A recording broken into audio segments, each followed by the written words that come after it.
my keys. Ow, ow, ow.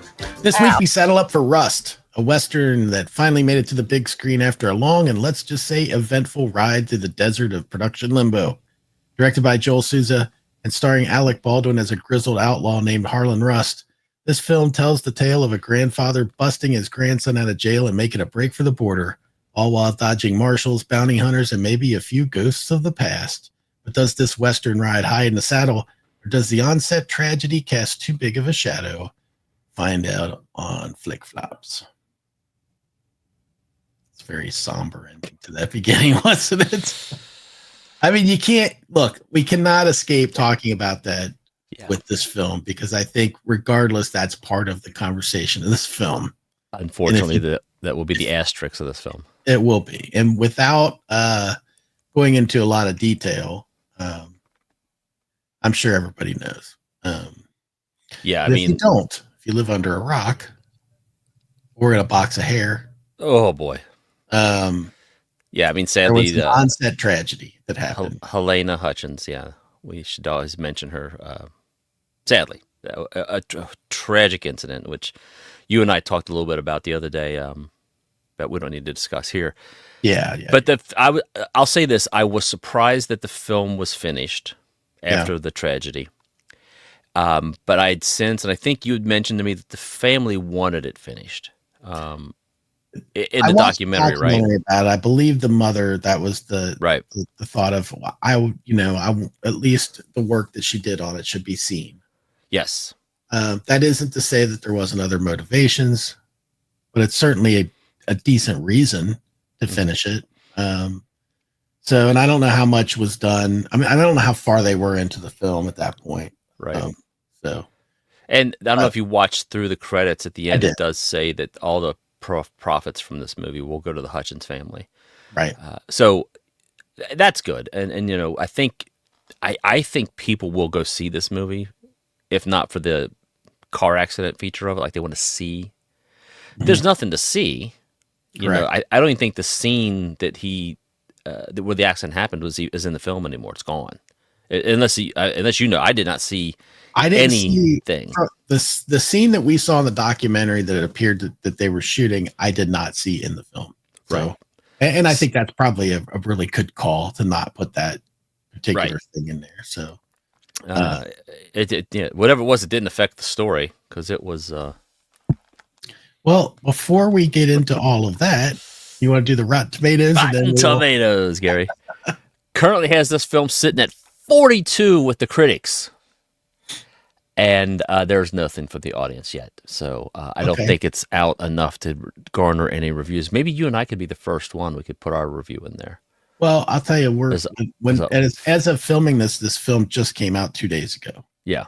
On video on demand and at the box office. So it's a simultaneous release. I will say I found one review and should we talk about it before I give you the review? Let's do that. Yeah, let's give our own numbers first. So we'll do ratings. How about that? All right. You can go ahead and go first if you'd like. A quick reminder that our rating system is unconventional. We don't hand out stars, we hand out poos and TPs, up to 5 of them. And just to add more confusion, the more we give, the crappier we think the film is. Crappier, get it? Yeah, it's dumb, but that's the way we do it. Sure. So Andy, we spoke in another review talking about Tombstone, which you probably have not seen yet because I don't know what the release schedule is going to be. But I was mentioning Westerns and my love of them, and a lot of that is partly nostalgia for growing up with my grandfather and father watching Westerns. I like Westerns. And I gotta say, I mean, I know that the tragedy kind of overshadows this whole film. And I will agree with you that it's a little long, but I'm just going to tell you right now, I gave it 2 TPs. There you go.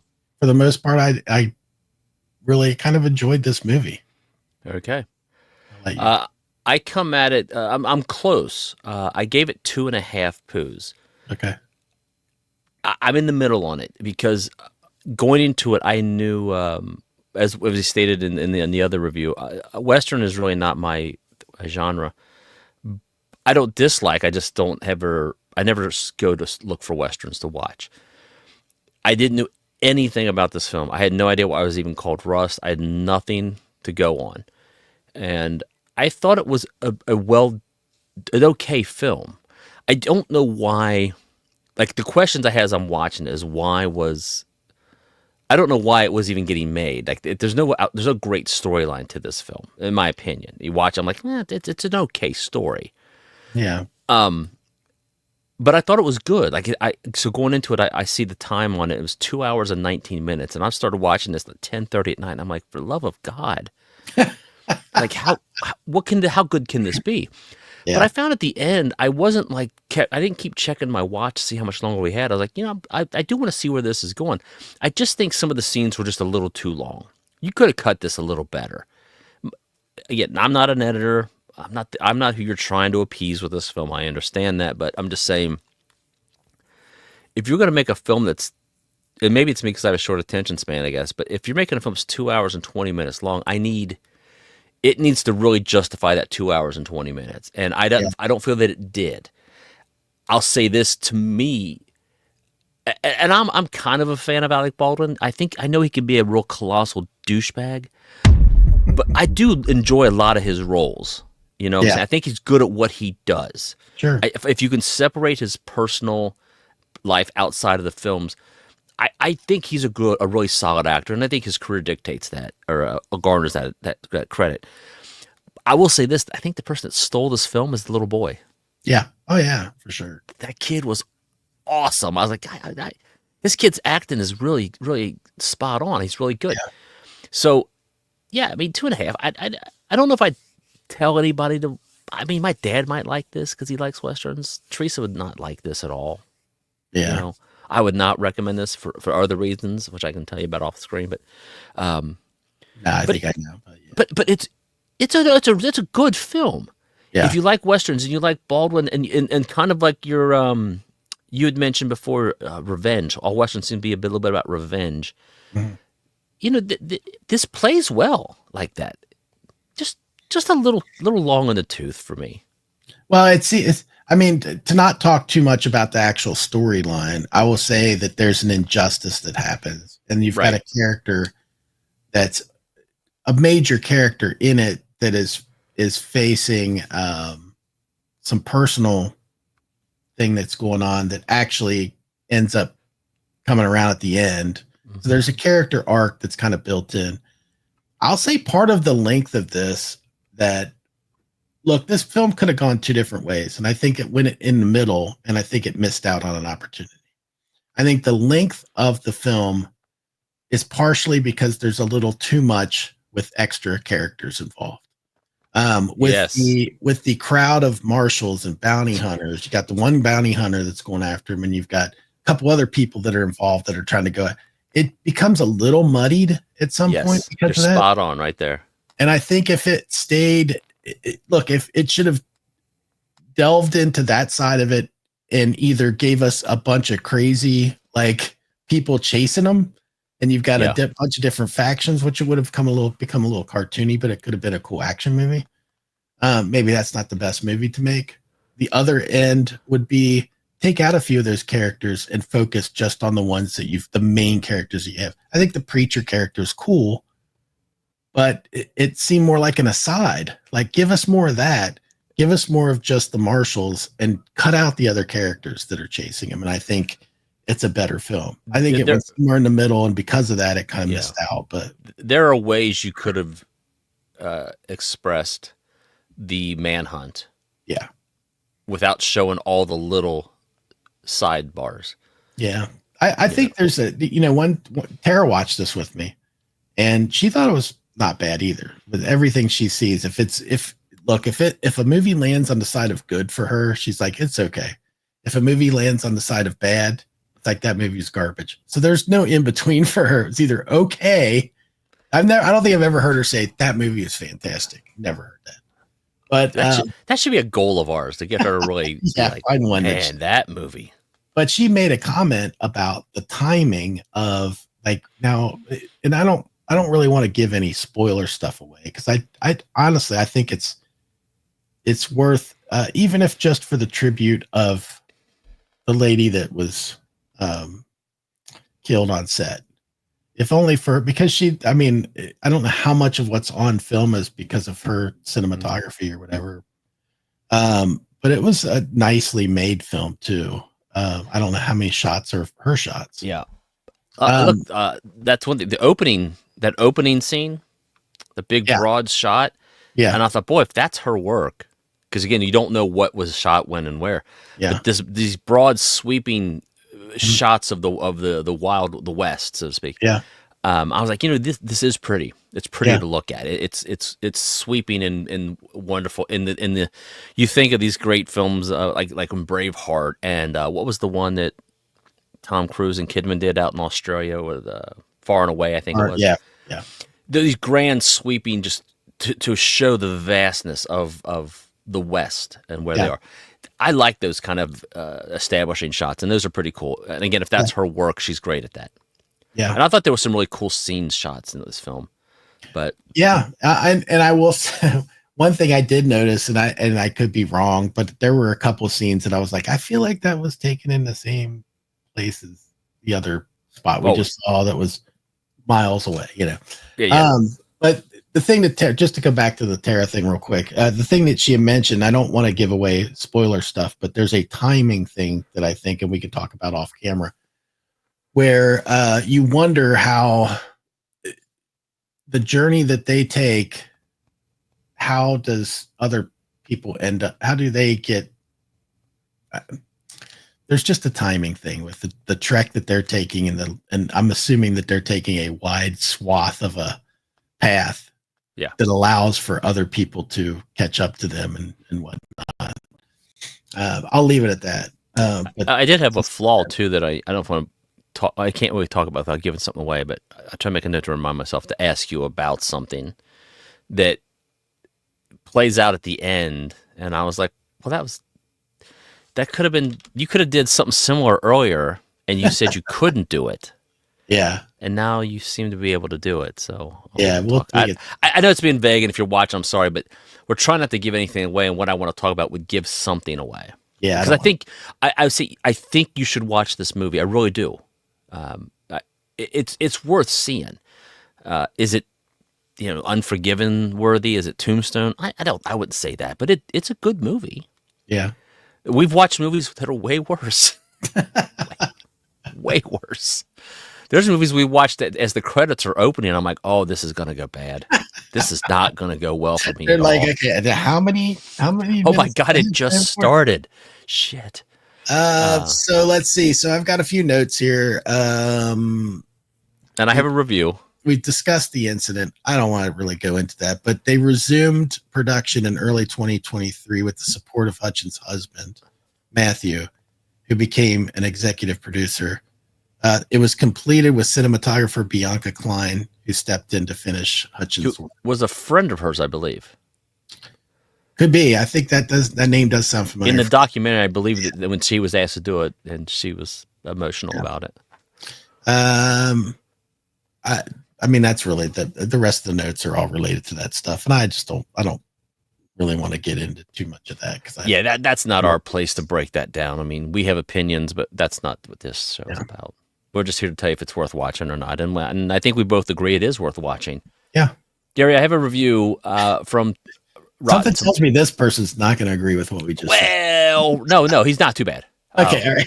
It's not too bad. This is his name is Joseph Robinson. This is from Rotten Tomatoes, as the kids call it. Joseph Robinson from Fish Jelly Films on YouTube. So give him a little credit there if you want to check out Fish Jelly Films. I kind of like that. Yeah. He says, and I agree with his review here. So that's why I kind of picked this one. Okay. He rates it as rotten. But his review is this: Rust is beautiful to look at, but the overly long narrative's lack of connective tissue makes this Western a slog to get through. So I would tend to agree with what he's saying. I don't see it as a slog necessarily, so I'm not saying that like that because his comes across as maybe you shouldn't watch it. I think you should watch it. Just know it's a little long, and you'll find some moments like you had mentioned where you're kind of like, I don't know why you're going this. You don't need to go over here and to talk. This is unnecessary. You could have cut this out of the film and probably shortened it down to maybe 2 hours. There's probably 20 minutes worth you could have cut out of this film because none of it you need. There's side stories that are just go on like, I don't know, this isn't necessary. It seems like you made a side story to justify this one scene you wanted to happen. Right. I don't think I agree. I think, again, I've talked about it in another review, but movies like Westerns, I feel like already are kind of slow to a degree. I think it by their nature. Unless it's a lot of build up to. Unless it's a Tarantino. Well, shoot, even Hateful Eight has it's long. It's an intermission. It's got a build up to the action, right? So I think that it follows the same kind of. Dude, I saw that in the theater, and there was an intermission. I could go to the bathroom. I was like, "Holy shit! How long is this movie?" Let's all go to the lobby. Let's all go to the lobby. Let's all. But I went to the bathroom. I thought it was over. I thought we were getting close to the end. But yes, I think if you're going to see a Western, I mean, I think you're already in for that. It's rare that you see one that's just constant action, but I could be wrong. I'm no aficionado of Westerns, but just in my experience. They need more horn and whiskey in. That's right. I keep thinking you're saying horn. Whoring. I don't know how to say that without me. Whoring. I'll enunciate whoring. More whoring and more whiskey. Right. It was interesting. I will say this, that when I watched the credits, and I like to watch the credits to sometimes see if there's anything at the end. I didn't expect anything at the end of this one, but when I saw the list of names, I was like, I didn't remember seeing that person in the film. So now I want to go back and kind of look. Xander Berkeley was in that film. Yeah, he was in the. Was he the later bar scene? Yes. Towards the end. Yes. Because when I kept going back, I was like, oh, I think it was this guy. Yeah, but I didn't see him as that. I just didn't catch. I was like, "Oh my god!" That's you barely see his face because he's got a hat on and it's in shadow. And he's whiskeying, right? And he's not horn, but I think he was working towards that. He was working towards horn. But then he was whiskeying at the time. I'm just saying, Gary. Then he was rooting and shooting and tooting. I think we could talk about dang old shooting and killing and horn and giving him pour him a whiskey. And he's never got good. I love it. Why did I become Roscoe P. Coltrane? What happened? Know. What the hell just happened? I was going for Yosemite Sam. You see what I'm saying? Yeah. And you went totally. I went Roscoe. 80s bad deputy. I love it so. Get in your flash. Get them Duke boys. Go. Oh yeah. What time is it, Gary? I know. I didn't get much sleep, so I'm still in slap happy mode. I'm riding a cinnamon roll high right now. I had 2 cinnamon rolls for breakfast. So that explains a lot, actually. I'll check my blood sugar, see where it's at while we're talking. Oh, that's a little high. Oh, there we go. Yeah. Hey, got the whole family there in the duffel bag, Gary. We just one cinnamon roll next time. Thanks, everybody. Please like, comment, subscribe, and let us know in the comments. Did you see Rust? If you did, what'd you think about it? And if you haven't, we think you should check it out and let us know. Absolutely. Come back and let us know in the comments. I love it. Just checking on it. He was working towards horn, but then he was whiskeying at the time. Movie they like to review. Whether they liked it or you will soon see by their rating amounts of poo or TP. They rate things different than other shows. The higher the amount, the more it blows. Flick flops are unfiltered reviews of all of the movies we chose to view.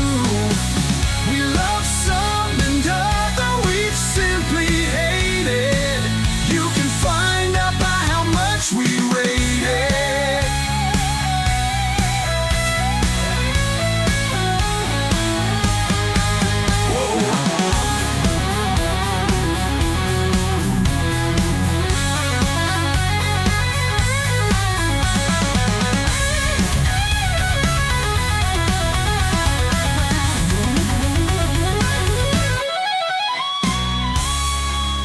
This has been a Touch of Madness production.